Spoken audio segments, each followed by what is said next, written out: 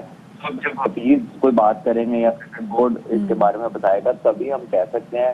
ابھی تو مجھے کچھ سمجھ نہیں آ رہا, because there is simply no reason کہ آپ اس کو کیوں بلا رہے ہیں اور اس کو کیوں نہیں بلا رہے. اچھا سلمان, یہ بھی کہے گا کہ جیسے محمد حفیظ نے بھی کہا ہے کہ 1-2 دن میں کہا ہم پریس کانفرنس بھی کریں گے, so what do you expect کہ ورلڈ کپ سے پہلے کوئی اور بڑا فیصلہ بھی سامنے آنے والا ہے؟ جیسے ہم نے دیکھا کہ محمد وقار یونس پیچھے ہو گئے، پھر مصباح الحق پیچھے ہو گئے ایک دم سے. یہ وقت تو نہیں ہے ایسا کرنے کا. آئی تھنک ان کی جو بھی کوئی بات چیت ہے انہیں ڈائریکٹلی کرکٹ بورڈ جا کے انٹرنلی سالو کرنا چاہیے، کیونکہ ورلڈ کپ سے پہلے اس طرح کی غلط ہیڈ لائن بنانے کا کوئی ضرورت نہیں ہے. یہی ہے کہ آپس میں میٹر کو ریزالو کر لیں. اس طرح تو صرف آپ میڈیا کے لیے گیلری میں گیلری اور ہونا اس سے کچھ بھی نہیں ہے. کرکٹ بورڈ میں بھی رہنا ہے، فیلڈ میں بھی رہنا ہے، تو بس بات نکلیں گی، پھر تھوڑی دیر بعد چیزیں سیٹل ہوں گی. تو آئی تھنک ان کو آپس میں بات کر لینی چاہیے، آپس میں اس کو سالو کر لینا چاہیے. تو شہزاد آپ کی انٹیسپیشن کیا ہے؟ اسپورٹس کمیونٹی کیا سمجھتی ہے کہ حفیظ جو پریس کانفرنس کرنے والے ہیں اس میں کیا کہہ سکتے ہیں؟ میں سلمان بٹ کی بات سے بالکل ایگری کروں گا کہ یہ آپس میں ہی معاملہ جو ہے وہ پاکستان کرکٹ بورڈ اور محمد حفیظ کے درمیان جو ہے ریزالو ہو جائے گا، جو میری انٹیسپیشن ہے. کیونکہ ماضی میں بھی ایک دو دفعہ اس طرح ہوا ہے کہ محمد حفیظ جب انہوں نے اناؤنس کیا کہ میں پریس کانفرنس کرنے جا رہا ہوں تو اس کے بعد اینڈ ٹائم پر آ کر انہوں نے پریس کانفرنس جو ہے پوسٹ پون کر دی. اس کی وجہ یہی تھی کہ پاکستان کرکٹ بورڈ اور محمد حفیظ کے درمیان جو ہے معاملہ طے پا گئے تھے. اور یہ اب اتنا بڑا ایشو ہے کیونکہ نیوزی لینڈ کی سیریز سر پہ ہے، انگلینڈ کی سیریز سر پہ ہے، اور اس کے بعد T20 ورلڈ کپ کا وہ حصہ ہیں. تو وہ پاکستان کرکٹ بورڈ نے بھی ایک ایسا سمجھ لے کہ ہومیوپیتھک بیان جو ہے وہ جاری کر دیا ہے کہ مس کمیونیکیشن والا. تو اس سے یہی ظاہر ہوتا ہے کہ پاکستان کرکٹ بورڈ اور محمد حفیظ کے درمیان جو ہیں وہ معاملات طے پا جائیں گے اور جو ہے وہ محمد حفیظ پریس کانفرنس نہیں کریں گے. ہمارے پاس اسپورٹس کمیونٹی کا بھی یہی حال ہے کہ محمد حفیظ پریس کانفرنس نہیں کریں گے. صحیح، ٹھیک ہے، بہت شکریہ جی. شہزاد ملک ہمارے اسپورٹس کے نمائندے، اور ساتھ میں ہمارے ساتھ سلمان بٹ موجود تھے اور بات کر رہے تھے محمد حفیظ صاحب کی، جسے وہ کہہ رہے تھے کہ انہوں نے کہا ہے کہ مس انڈرسٹینڈنگ ہوئی ہے. ہم نے دونوں کو 16 سپٹمبر کا ٹائم دیا تھا، لیکن ان کو لگا کہ شاید ان کو 12 سپٹمبر کا ٹائم دیا ہوا. تو this was the reason. Of course وہ ہی از فیوریس کہ بھائی مجھے جلدی بلا لیا گیا ہے اور آپ نے اماد وسیم کو ابھی نہیں بلایا. تو یہ تو میرے خیال سے اگر ٹیلی فون پہ ہو سکتا ہے ایسی آواز میں کہا گیا سمجھنا ہو، سمجھ نہیں آئی، وہ آگے ایسے نہیں ہوتا. آبویسلی کوئی ریکارڈ ہوگا اس کا جو کمیونیکیشن ان کے ساتھ کی گئی تھی. کیونکہ دیکھیں نا یہاں پہ اب لوگ تھوڑے سے الارمڈ ہو گئے. وہ کہہ رہے ہیں کہ اچھا جی ابھی تو ہم دیکھ رہے ہیں کہ جی اب کون نیا پی سی بی کا چیئرمین آ رہا ہے اور پھر ان کے ساتھ تعلقات کیا ہے، کیونکہ اس پہ بڑا ڈیپینڈ کرتا ہے کہ آپ کے آگے کھلاڑیوں کے ساتھ تعلقات کیسے ہیں. اب ہم ذرا آگے بڑھتے ہیں اور ہم ذرا بات کرتے ہیں آپ کی پرسنالٹی کے حوالے سے. کبھی کبھی ایسا ہوتا ہے کہ اگر میں اپنی بات بھی کروں کہ میک اپ بہت اچھا ہوا ہو لیکن بال اچھے نہ بنے ہونا تو وہ مزہ نہیں آتا. چاہے جتنے خوبصورت کپڑے پہنے ہو، جتنا خوبصورت میک اپ کیا ہو، صرف ایک بال. اگر لڑکوں میں بھی دیکھا جائے، آپ نے مہنگا سوٹ پہنا ہو، مہنگا چشمہ پہنا ہو، بال آپ کے اچھے نہ بنے ہو نا، تو ساری کی ساری جو آپ کی محنت ہے نا وہ رائے گاں چلی جاتی ہے. ایک تو ہوتا ہے کہ بال بننا، اور دوسرا یہ ہے کہ بال بنانے میں ہم یہ دیکھتے ہیں کہ جس طریقے سے ہیئر ڈرائرز اور اس کے ساتھ آئرننگ اور یہ ساری چیزیں ہوتی ہیں، اس سے بال ڈیمیج بھی ہوتے ہیں. تو آج کل خواتین نے تو اس کے لیے ایک بڑا اچھا طریقہ نکالا ہوا ہے، وہ ہے ہیئر ایکسٹینشنز کا استعمال. بلکہ مدیحہ میں تو دیکھ رہا ہوتا ہوں ہیئر ایکسٹینشنز تو کیا وہ پورے لائک بالکل جی، پوری ویگز جو ہے مارکیٹ میں دستیاب ہے. میں نے خیر کبھی ویگ نہیں لگائی، یہ میرے اپنے ہی بال ہیں جو رہ گئے بلو ڈرائی سے. لیکن جو مارکیٹ میں کس قسم کی ویگز جو ہے دستیاب ہیں، ہیئر ایکسٹینشن کیسی دستیاب ہیں، لڑکے بھی پیچز لگاتے ہیں، کیسی کیسی چیزیں مارکیٹ میں آ گئی، ارزا خانہ میں بتا رہی ہیں. ایک بریک لے لیتے ہیں، بریک کے بعد آتے ہیں.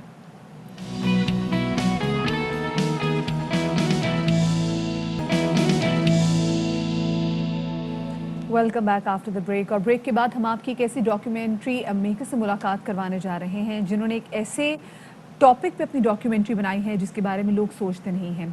لاہور میں NCA میں پڑھنے والے فائنل ایئر کے طالب علم عمر نفیس، انہوں نے ایک ڈاکیومنٹری بنائی ہے جس کا نام ہے مورچری. اور اس کے لیے انہوں نے 75 دن جو ہیں یہ مردہ خانے میں گزارے ہیں.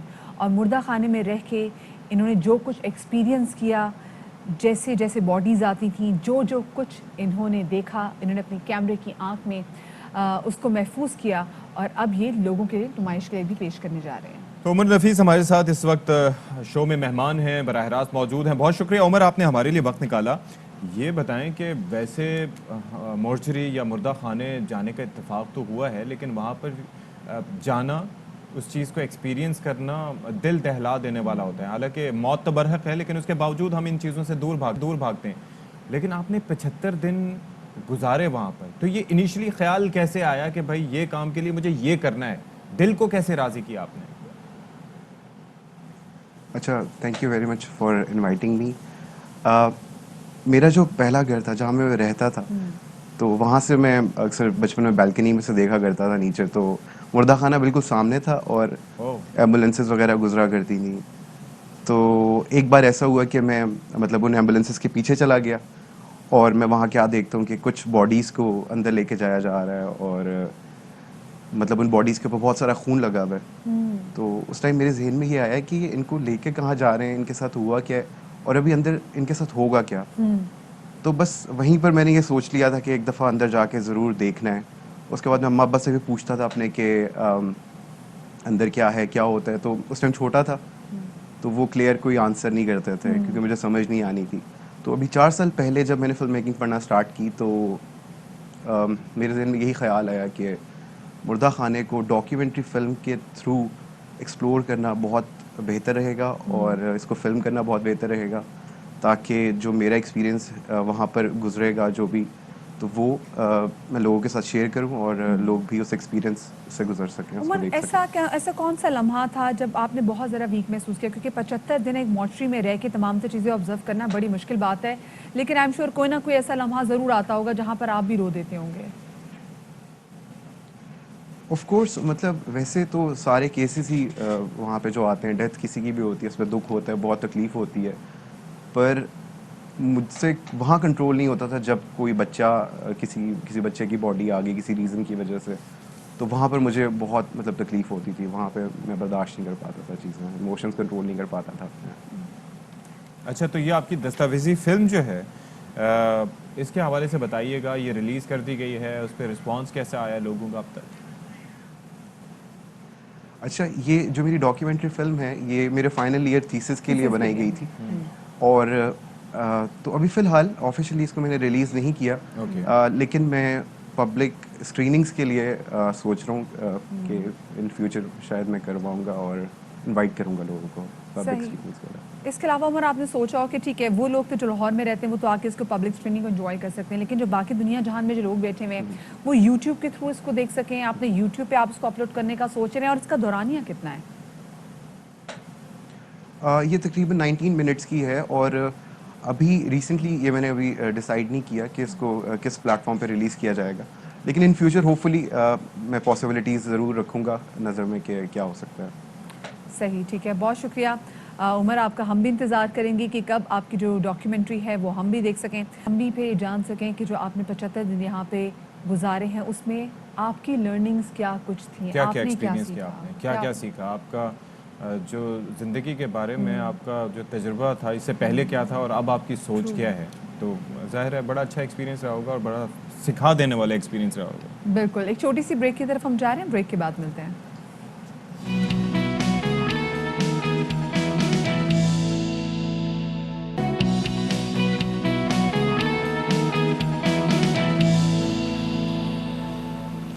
ویلکم بیک ٹو باخبر سویرا. 10 بج چکے ہیں, ہم ایک بار پھر سے آپ کے سامنے موجود ہیں اور آج اور بھی بہت سے انٹرسٹنگ ٹاپکس پہ بات کریں گے. ایک تو یہ کہ پی سی بی چیئرمین صاحب آ رہے ہیں, اس حوالے سے ہم بات کر چکے ہیں, اور ساتھ ہی ساتھ پارلیمنٹ کا بڑا اہم ایک سیشن ہونے جا رہا ہے جس سے صدر مملکت عارف علوی خطاب کریں گے. تو یہ سیشن بڑا امپورٹنس کا حامل ہے, اور ظاہر ہے کہ جب صدر صاحب کسی بھی سیشن سے خطاب کرتے ہیں, خاص طور پر جب وہ مشترکہ سیشن ہو, تو اس کی بڑی سگنیفیکنس ہوتی ہے کیونکہ مہمان بھی اس میں بلائے جاتے ہیں, سیکیورٹی بھی سخت ترین ہوتی ہے. پھر اپوزیشن کی جانب سے دیکھا جاتا ہے کہ ان کا موقف کیا ہوتا ہے, کیونکہ بعض اوقات اپوزیشن چپ کر کے سن لیتی ہے, بعض اوقات صدر صاحب کے خطاب کے دوران ان کی جانب سے پروٹیسٹ بھی کیا جاتا ہے. بالکل. اور یہ دیکھیں گے کہ آج کے اجلاس میں کون سے ایسے امور ہیں جو کہ زیر بحث آئیں گے. اس سے پہلے ہم نے دیکھا تھا نیشنل سیکیورٹی کا اجلاس ہوا تھا, اس میں بھی ایک کافی بڑا اجلاس میں پارلیمنٹیرینز کی بڑی تعداد موجود تھی, آرمی چیف میں موجود تھے, اور اس میں جو امور زیر بحث آئے تھے وہ موسٹلی افغانستان کی صورتحال کے حوالے سے تھے. لیکن اب آج جو اسپیسیفکلی جو اجلاس ہونے جا رہا ہے اس میں کون کون سے امور زیر بحث آتے ہیں اس حوالے سے بھی ہم بات کریں گے.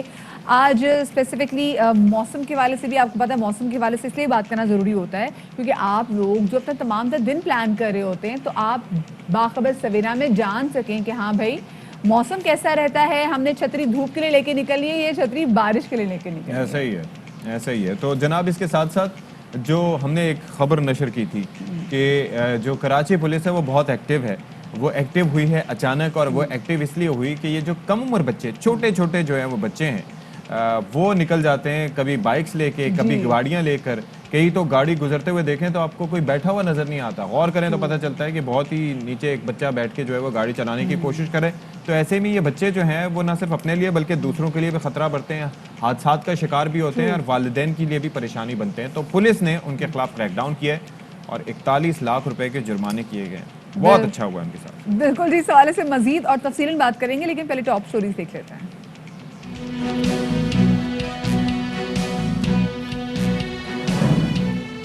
کہیں بارش اور کہیں سورج سوا نیزے پر. محکمہ موسمیات نے کراچی میں سخت گرمی کی خبر سنا دی. پارہ 40 ڈگری کو چھو سکتا ہے. 16 ستمبر کے بعد بارش کا بھی امکان ہے. بالائی ملک میں موسلادھار بارش کا سلسلہ جاری. کسی بھی حادثاتی صورتحال میں انسانی جان بچانے میں ابتدائی طبی امداد کا کردار اہم.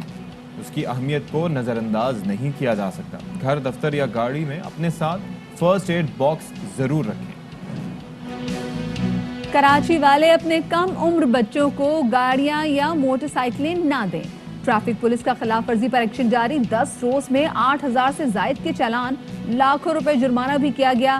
والدین کے خلاف کارروائی کا بھی اندیا دے دیا. اور طیارہ بھی اڑاتی ہیں اور اداکاری کے جوہر بھی کم نہیں. آج ہمارے شو کی مہمان ہیں کئی معروف ڈراموں میں اپنی اداکاری کے جوہر دکھانے والی شوبز کی معروف شخصیت امارہ چودھری.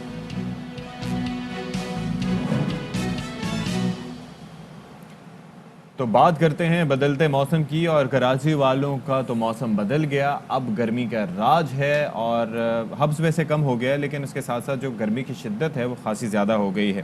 لیکن ملک بھر کی بات کریں تو وہ سچویشن تھوڑی سی مختلف ہے, اور کراچی کے حوالے سے بات کریں تو آگے کے لیے بھی پریڈکشن کی جا رہی ہے. یعنی کہ پہلے پریڈکشن دی گئی تھی 2 سے 3 سپٹمبر کی, پھر اس کے بعد 8 سے 9 سپٹمبر کی. اب جناب دن مزید دے دیے گئے ہیں. کون سی تاریخ دی گئی ہے؟ بالکل جی, کیونکہ ہم نے آگے اب 16 ستمبر کے بارے میں کہا جا رہا ہے. محکمہ موسمیات نے کراچی والوں کو خبردار کیا ہے کہ وہ تیار ہو جائیں فوراً سے پہلے, کیونکہ 14 سے 16 ستمبر کے دوران موسم شدید گرم رہ سکتا ہے, اور اس دوران درجہ حرارت 38 سے 40 ڈگری کے درمیان رہنے اور سمندری ہوائیں معطل رہنے کا بھی امکان ہو سکتا ہے. تو اس لیے کوشش کریں کہ اپنے آپ کو ہائیڈریٹ رکھیں, اور جب گھر سے باہر نکلیں تو اپنی تیاری مکمل کر کے نکلیں. جبکہ 16 سے 18 ستمبر کے دوران یہ بھی بتایا جا رہا ہے کہ مانسون کے سسٹم کے باعث شہر میں ایک بار پھر بارش متوقع ہے. اور جب ہم بارشوں کے والے سے بات کریں تو پورے کراچی والے فوراً سیلیبریٹ کریں, نہ بیٹھ جایا کریں. ہو سکتا ہے کہیں بادل آئیں, کہیں ہلکا سا چھیٹا لگے اور کچھ علاقے بالکل ہی بارش سے محروم رہ جائیں. لیکن دوسری جانب لاہور میں جہاں بارشوں کا سلسلہ جاری ہے, آج وہاں پہ اٹس ویری سنی ڈے.